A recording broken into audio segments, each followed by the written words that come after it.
Obeidallah Show. Joining us right now, very happy to see my friend Congresswoman Ilhan Omar, a Democrat representing Minnesota's 5th Congressional District, serves on the House Budget Committee, also serves on the House Education and Workforce Committee.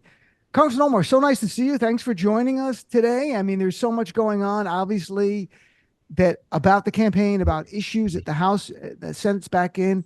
I just want to get a sense. I know it's evolving, but yesterday President Biden, I believe, or you Democrats had a meeting. I know that at DNC, and today, a couple more Democrats came out. It's still about 8 Democrats altogether in the House of over 200 that want him to not run. And instead of a place of love, everyone who's saying it is saying it from, we love you, but we're concerned. But still, over 200 have not said anything. So what can you share? I don't want names or anything. I'm just trying to get a sense of how people feel. Yeah, I mean, I think, everybody is thinking through what this moment means for our country and our ability to continue to defend our democracy and make sure the Trump, who is a criminal and really just a horrible person, and someone who we've seen what sort of a tragic presidency he could oversee, is defeated. And obviously there's a lot of us who are publicly supporting the president. We understand that you don't change your game plan in the last quarter. And the reality is that millions of people did go out and vote in the primary, that many of the people who are now voicing concern or even calling for the president to drop out, they were the people who were opposed to a primary challenge when those opportunities actually existed. And now they have their own motives. And I don't believe that it is in the interest of the country. It is in the interest of our party for us to be second guessing the choices that were already made. It is time for us to figure out, how do we actually come up with a winning strategy? What does it look like for us to engage voters? And how can we turn out as many people possible in order to not just win the presidency, but win back the House and keep the Senate? And these are the stakes, and they're vitally important. And it's frustrating watching the media because, I've always said this was really not Trump versus Biden. It was Trump versus freedom, Trump versus democracy, Trump versus abortion. Corporate media has made this Biden versus Biden. It's very frustrating because that's a frame where if we're stuck in that frame, we can't make our case in the media. But when you were back in Minnesota, like, it's more what's the average person? People don't watch cable like they used to. We look at cable news like it's the landscape of the world. Viewership has gone down everywhere. People get their news from different sources. When you were back in Minnesota, did it come up, the president's performance in debate? Were there concerns? Was it any different? And I mean, from the average voters and people in Minnesota back in your district. Yeah, obviously it is a topic of concern for a lot of folks. People really do truly care about the fate of our nation and want to make sure our democracy survives, and that we keep those famous words, right? It is a republic if we can keep it. Right. And yeah, they're asking for what the plan is. How do we cross the finish line? And what does that work actually look like? People had concerns about the president's age before the debate, and they still do. But people understood the assignment. The assignment is defeating Trump. The assignment is protecting our democracy. The assignment is having somebody who, is interested in moving our country forward. And that assignment still remains. Certainly. And there are so many threats posed to our nation from the right, from the GOP, MAGA Republicans, that we see. One in writing is Project 2025. And we've been covering on the show more and more, and members of Congress have been raising it. And now Trump understands that it's very negative. He's trying to run away from it. It was drafted by his own people. And it reflects his Agenda 47, which is on his website. The core of it is it's everything he did or said he was going to do the first term, and they just put it in writing. It was like a transcription of what he had to say. So how much do you expect as Democrats on a national level will be leaning into what is really such an extreme agenda that wants to control every aspect of our life. That's what the goal of Project 2025 is, to control everything about us. Yeah, I mean, it is a dangerous plan. Trump might try to distance himself from it, but as you said, it is his core advisors, people who worked in his former administration, people who are currently sponsoring the RNC convention in Wisconsin are the authors. And we know that not only do they want to gut the Department of Education, they want to privatize the VA. They want to get rid of Head Start. I mean, it's just the level of dismantling of every system that we hold dear in this country that they are planning should be a wake up call for everyone to do everything that they can to resist another Trump presidency. Very much so. And it's so, and the Heritage Foundation is one of the sponsors of the RNC in the neighboring state for me. I had Congressman Pocan on yesterday, and we talked about, sadly for him, it's in his state there, and he's stuck with them. Another great threat to our freedoms that's right now is the Supreme Court and what they have done, creating literally a president who is above the law, to overturning Roe v. Wade, to striking down gun laws, to making it harder to protect our environment. And I saw that yourself, I mean, you joined with AOC in filing articles of impeachment against Justices Thomas and Alito. Can you share a little bit about the basis of it? Yeah, I mean, we know that there are bases in impeachment for corruption. We say we want to protect our democracy. It is not just about defeating Trump. It's also making sure our branches of government are ethical, that they are run by people who are willing to uphold the Constitution, people who are not beholden to special interests, people who are not, making decisions that they have a personal gain in.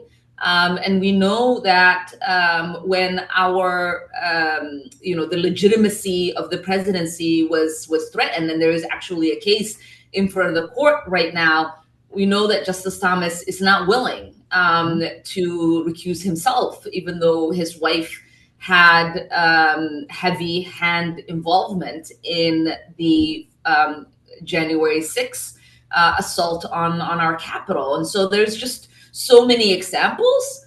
And I look forward to us continuing to lay out the case for impeachment in the coming weeks. And it's one of the most important things to win the House so we can have this oversight. And if, God forbid, Trump were to win and the Democrats at least have the House, you can impeach him every week. Just keep impeaching him, because he would deserve, I'm sure every week he would commit some crime, Donald Trump. But getting back to the court, would you like to see Democrats on national level embrace Supreme Court reform? And they can articulate what that means, but ethics reform is part of it. I'd like to see the court expanded. I know there's hesitation, but the idea of term limits, very popular. 70% of Americans want to see term limits, Supreme Court, rotation of Supreme Court justice to the Court of Appeals, and then back up to the Supreme Court, something along those lines. Do you think it's important at a national level that we embrace that in 2024? I think it is important. My colleague, Congressman Ro Khanna, has legislation to get rid of the lifetime appointment for Supreme Court justices. Myself, Jamie Raskin, and Melanie Sansbury have legislation to fix their code of ethics. There is legislation to expand the court. So all of that really has been part of what congressional Democrats have been working on. I do think that you're right. We should be talking more about it so that the public knows that this is something that Democrats are pushing for. It affects every part of our life. I had Congressman Hank Johnson on many, many times. We've talked numerous times about the ethics legislation that he's worked on with Senator Whitehouse. And I think, look, if you're going to be credibly arguing that you're going to protect a woman's right to control her own destiny and birth control down the line and same-sex marriage, and the institution, the one that's the greatest threat to it, is the Supreme Court, you have to take that on. And so I just think objectively, it's important to give you credit, not for you per se, other people in general, for credibility to say, yeah, I'm going to do everything I can, and we're going to go after the actual institution that took away a constitutional right, that keeps overturning laws to save lives from gun violence, that it makes it harder to promulgate regulations to address climate change, and the list goes on. I think it's important for our credibility. And I think they did have a hearing on the bill that I think Hank Johnson and Sharon Whitehouse have together. I think the senator was over at the House yesterday. More of those kind of hearings and roundtables and briefings need to happen, and I think we need to do as much of a front-facing conversation with the public about the problems with the Supreme Court and ways in which we are trying as an equal branch to mitigate some of the challenges that we are seeing there. Certainly. And I'm chatting with Congressman Ilhan Omar from the beautiful state of Minnesota. So let's talk about something, and we touched on it before, but I know you reintroduced it, the Universal School Meals Program Act. This is so fundamentally important. I can't believe there's not a handful of good Republicans that, or maybe there are. Tell us what this would do, and that it's working in Minnesota. It can work nationally. Kids should not go to school hungry because their family are economically challenged.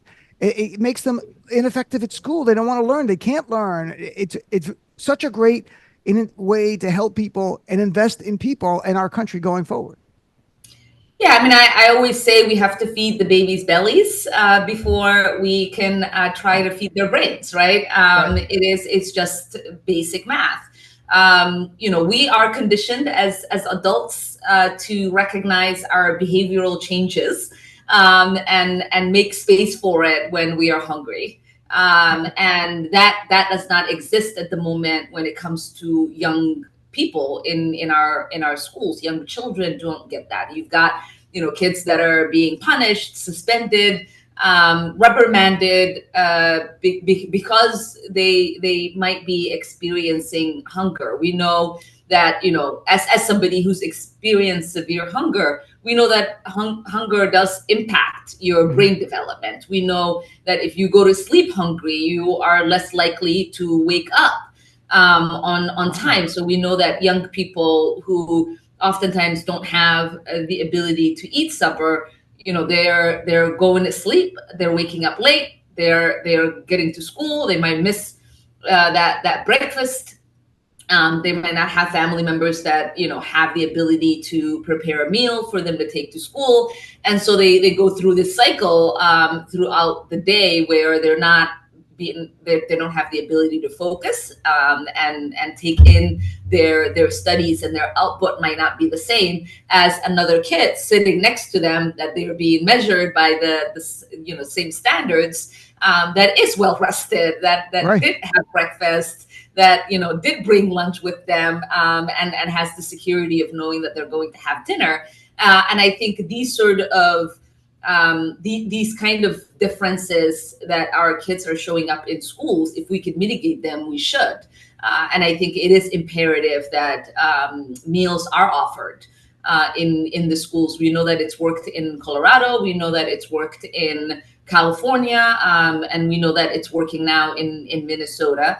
And we introduced a national version of it, Senator Bernie Sanders and I, hoping to make sure that all the kids in our country are able to take advantage of having a meal at their schools.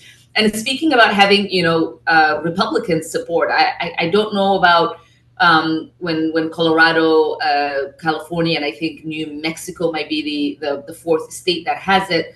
But I know that when it passed in Minnesota, they were, I think, able to get one Republican to support it. And we know that there's 11% more young people in our schools are taking advantage of the school meals because of that legislation. And it has 74% approval rating in Minnesota. This is something that everybody understands is essential. And I do hope that we are able to get it through the through Congress and have a president that will be able to sign it into law. Another school meal related thing that is embarrassing, I think, for our nation.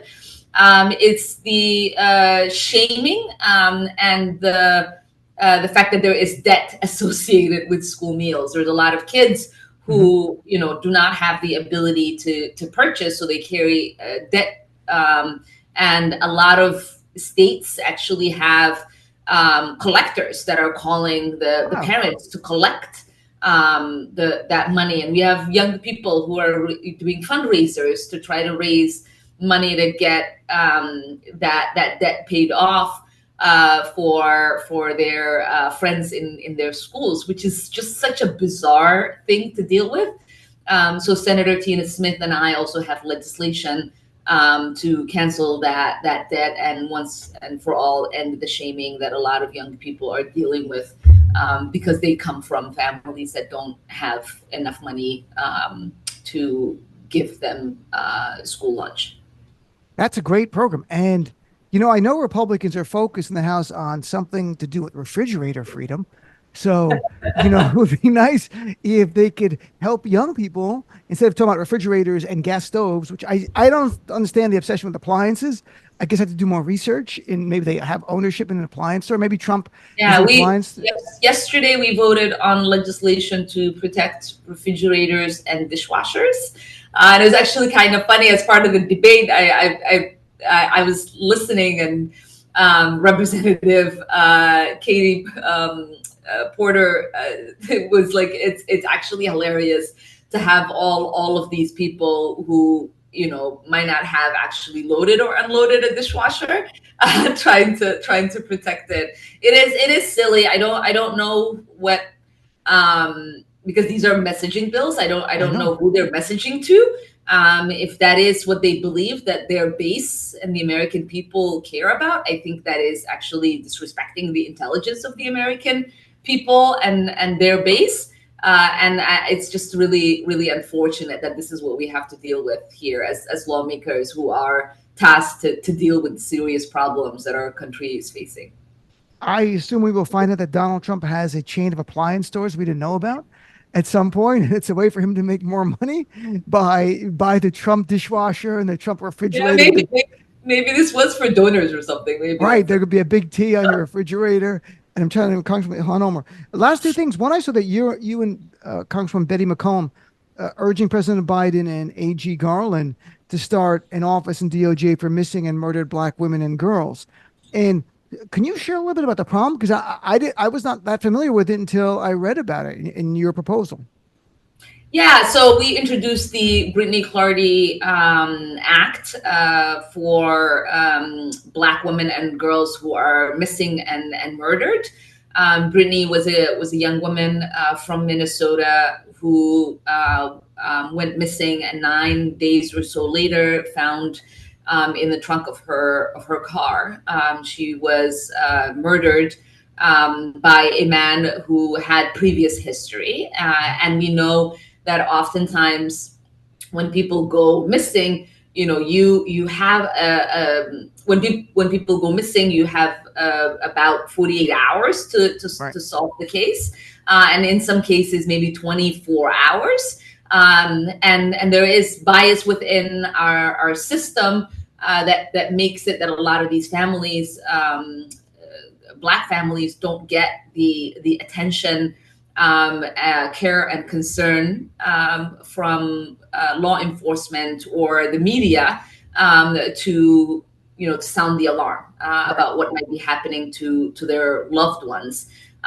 So there is a missing and murdered Black women and girls office in Minnesota. Legislation was passed, and we want to create a national office to make sure that there is data collection, coordination, and the ability to solve these cases and create an impact. So the bill was introduced. Almost all of the Congressional Black Caucus members are co-leads on it. And then Betty and I, Representative Betty McCollum and I, led a letter to the administration seeing if they'd be willing to actually just create the office with an executive order, because we know that the missing and murdered Indigenous women and girls, similar thing happened. We introduced legislation here.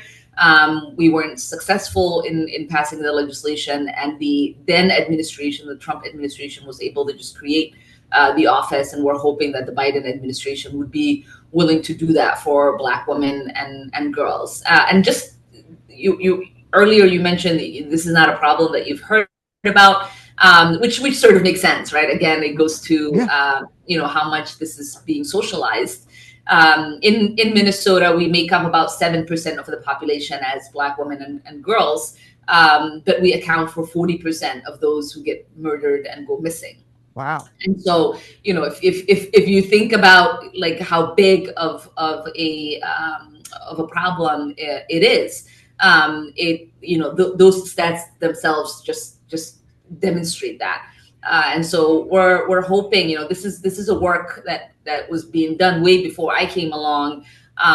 There are incredible Black women across the country since the 70s that have been raising the alarm, who have started organizations who try to uplift women and girls in the Black community that go missing. And we're hoping that our work congressionally does help the work that they have been leading as well.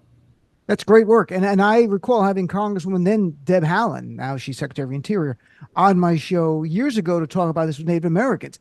And I've learned a lot being on this show. You learn about issues that they're not on cable news. There's no segments.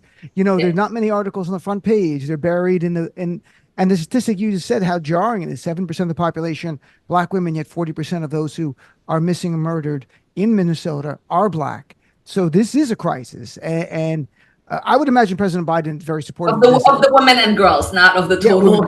No, it's just right. It's just unbelievable. And the last thing, in the last minute, are there, a lot of times you talk about these bigger issues. When you're back in Minnesota, are there other issues that the big media outlets are not covering that people are bringing up to you and saying we need help on this? Yeah, I mean, obviously the economy, housing. I represent Minneapolis and 13 other districts, 13 other cities. Minneapolis, I think, is the only non-coastal city that is unaffordable to live in. Rent is too high. Home ownership is almost it has to remain a dream. Nothing on the market can be afforded by people who are making even a decent wage.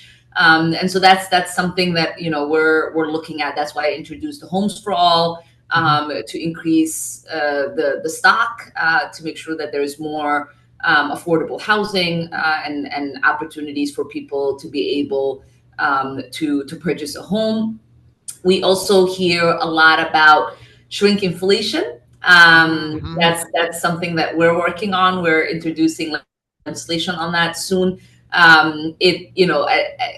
It's bizarre, but for those of us who go to the grocery store and have large families, we're noticing that like your favorite bag of chips still might cost the same. The size might still look the same, but inside there is little less than what used to be. And so there are all kinds of ways I think corporations are trying to scam the American people. And that's something that we're also working to address in Congress. So there's a lot of those kind of issues that we hear when we're home. Junk fees, there's a lot of that. That's why the administration has prioritized it, and we've been working with them on that as well.